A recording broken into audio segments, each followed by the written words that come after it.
Vamos a ver, hermanos, sobre la oración de fe.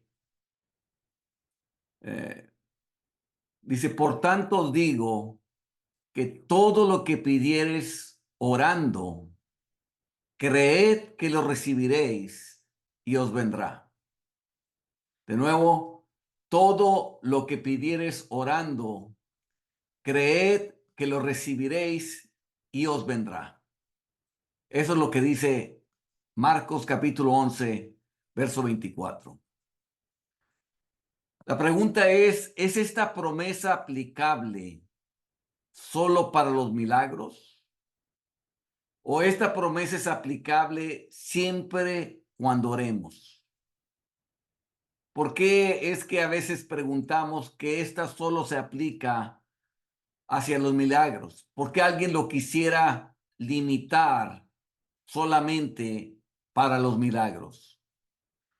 Bueno, porque en su contexto va relacionada con un milagro. Cuando Jesús dijo estas palabras, el contexto inmediato iba relacionado con la higuera que se secó. Eso fue lo que ocurrió. Y alguien pudiera pensar que esto solamente se limita a orar cuando existe un milagro o para que ocurra un milagro. O sea, la higuera se secó y ocurrió lo que dijo Jesús. Sin embargo, veamos el uso que Jesús le quiere dar a este milagro, porque es Jesús el que le va a dar uso al evento del milagro, al milagro de la higuera, para aplicar esta promesa.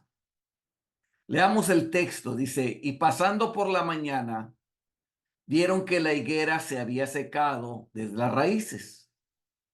Entonces Pedro, acordándose, le dijo, Maestro, mira, la higuera que maldijiste se ha secado. Marcos 11, 20, 21. Ahora, a mí me llama mucho la atención esto, que a Pedro le llama la atención que haya sucedido lo que Jesús dijo. O sea, Pedro escuchó lo que dijo Jesús, que nunca más coma fruto alguien de ti. Lo escuchó. Cuando regresa, se acuerda de lo que dijo Jesús y ve la higuera seca.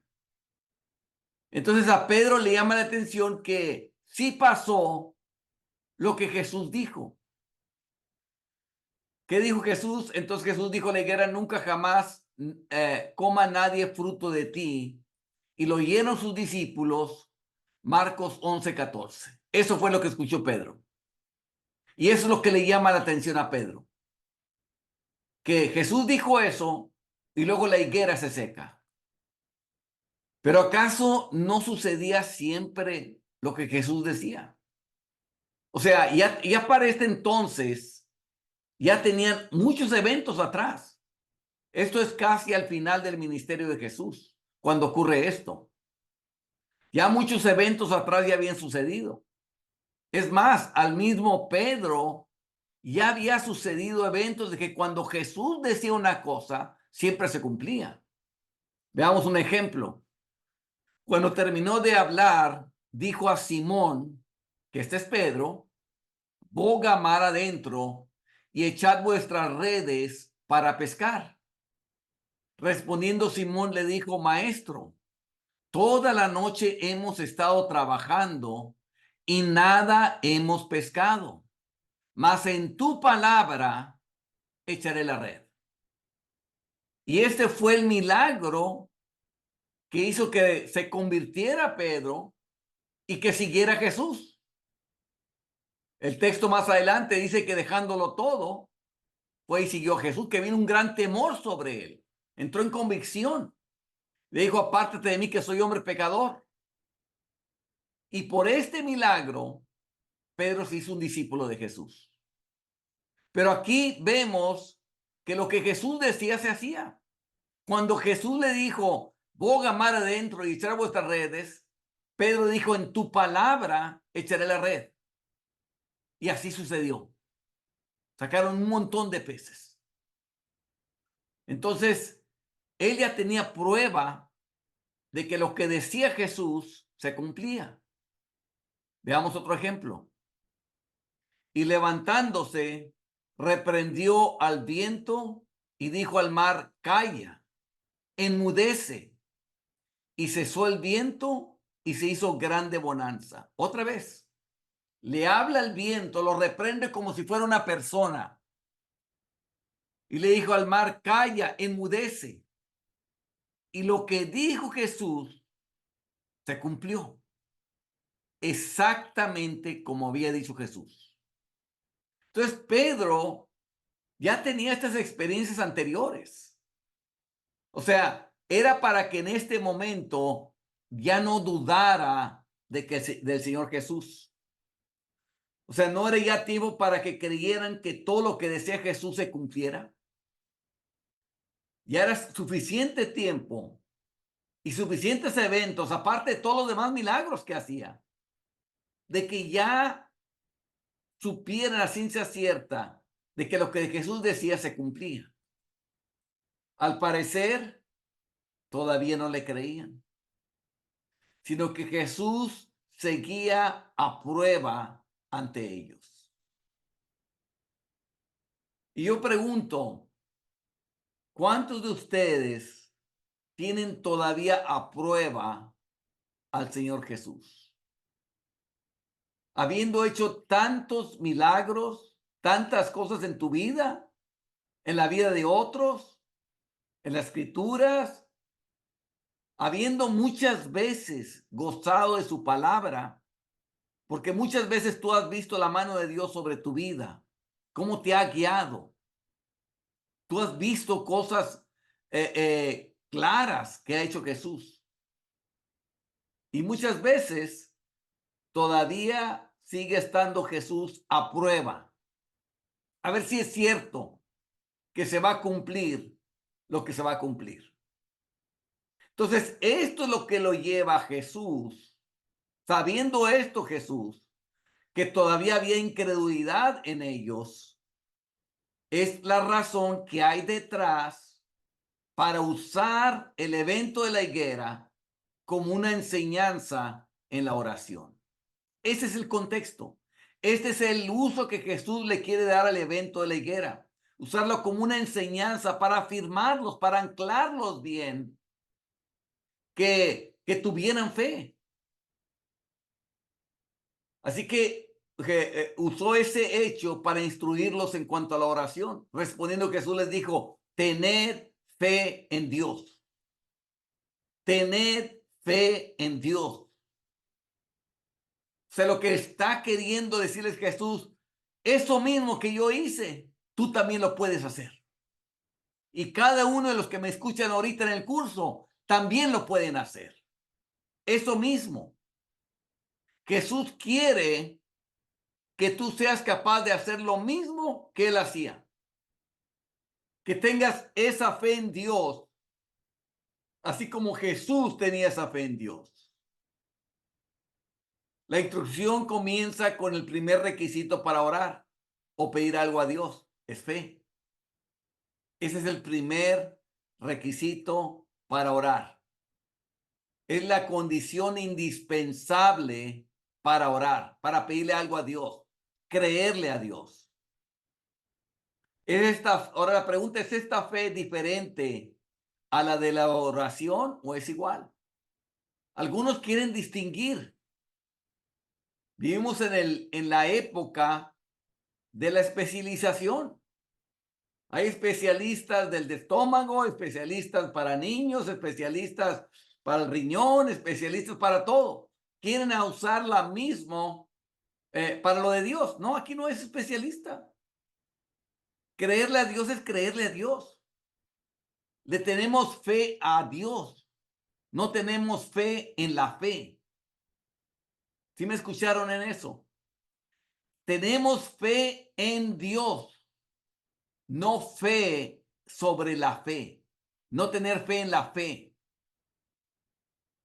Y si alguno de vosotros tiene falta de sabiduría, pídala a Dios, el cual da a todos abundantemente y sin reproche y le será dada. Verso 6. Pero pida con fe. Y nos explica cómo es pedir con fe. Dice, no dudando nada. Así es como se pide con fe. Explica por qué no se debe dudar. Porque el que duda es semejante a la onda del mar que es arrastrada por el viento y echada de una parte a otra. ¿Ok? Entonces, pedir con fe es no dudar nada. Si no hay razones por las cuales podemos dudar, no hay razón de dudar. También le refirió Jesús una parábola sobre la necesidad de orar siempre y no desmayar. Os digo que pronto les hará justicia. Y luego en el verso 8 dice, pero cuando venga el Hijo del Hombre, ¿hallará fe en la tierra? Esto es lo que quiere enseñar Jesús, que tengamos fe en Dios. La fe es la misma que se utiliza para un milagro, es la misma que se utiliza para orar. En cada uno de los casos, fe es el requisito indispensable al orar. No hay diferencia en la fe, porque la fe se pone en Dios. No se pone la fe en la fe. No se pone la fe en cómo yo me sienta. No se pone la fe en nada en mí. Es puesta la confianza sobre Él. Eso es lo que es la fe. Es como cuando sabes que una persona te puede ayudar económicamente. Es una persona que te quiere, es una persona que te ama. Y tú necesitas dinero para comprar la despensa. Y tú sabes que te quiere y que te ama esa persona y que tiene dinero. Y que si vas con él, te va a prestar dinero. Y tú vas con él porque tú sabes que él te puede prestar. Y le pides y te presta. Porque sabes que tiene el poder para hacerlo. Pero sabes también que te ama. Sabes también que te quiere. Bueno, Dios es más amoroso y nos ama más que cualquier amigo que tú pudieras tener. Te ama mucho, te quiere mucho, y cuando tú realmente crees que Él lo puede hacer por ti, por todo eso, te lo va a dar, lo va a hacer. Pero se necesita fe, que es el requisito indispensable para orar. Ahora, una vez que Jesús estableció el requisito indispensable de la oración, o sea, la fe, prosigue con la aplicación de esta enseñanza. Porque de cierto os digo que cualquiera que dijere a este monte, quítate y échate en el mar, y no dudar en su corazón, lo mismo que leímos con Santiago, y no dudar en su corazón, sino creyere que será hecho lo que dice, lo que diga, le será hecho. Lo que diga, le será hecho. Es el mismo lenguaje que estaba, que usó Santiago cuando tenemos que pedir por sabiduría. Ahí no se ve un milagro, no es una oración por un milagro, es orar por sabiduría. Aquí es igual, es una enseñanza en la oración. Entonces, en la oración nos dice que creamos que lo que decimos va a ser hecho, sin dudar en el corazón. Dice, lo que diga le será hecho. Esta es una promesa tremenda. Le llamo yo esta una promesa infinita, eh, en el sentido de que no te está poniendo alguna restricción. La única restricción que hay es la promesa. ¿Sobre qué se va a apoyar? Pero fuera de eso, dice, lo que diga le será hecho. Pero ¿cuál es la condición? No dudar en su corazón. ¿Qué significa no dudar en su corazón? Bueno, tener fe. Tener fe es no dudar con el corazón. Entonces, este es el requisito indispensable. Él está enseñando sobre la fe. ¿Sobre qué está enseñando Jesús? Sobre cómo debemos de creer sobre la fe. Creer es no dudar en el corazón. Si notamos, es el mismo lenguaje que habla el apóstol Santiago, creer sin dudar. Y eso es bien, ayuda mucho, porque entonces ya entiendes por qué es la fe.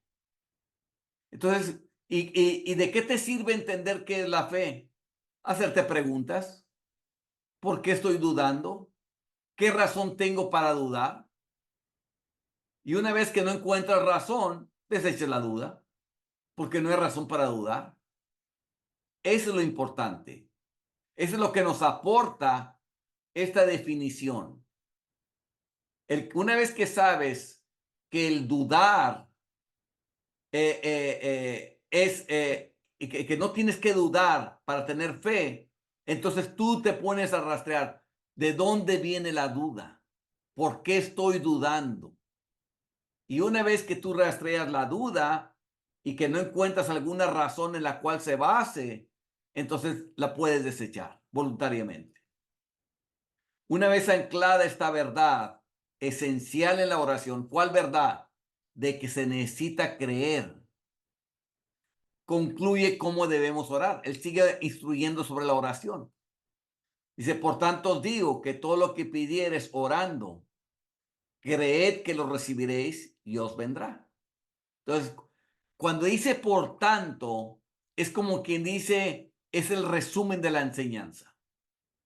Ok, todo lo demás de la higuera ya empieza a explicar y ahora sí, el resumen de todo este discurso es este. Por tanto, os digo que todo lo que pidiereis, orando, creed que le recibiréis y os vendrá. Esa es la enseñanza que nos quiere dar Jesús. Esa es la enseñanza que te quiere enseñar Jesús. Que cuando ores, creas que lo vas a recibir y va a venir. Esa es la promesa. Y os vendrá. Marcos 11:24. Muy importante esto. Aquí Jesús está instruyendo sobre la oración. La oración de fe. Pero aquí todavía Jesús no termina instruyendo sobre la oración. O sea, Él está instruyendo sobre la oración. Esta es una parte.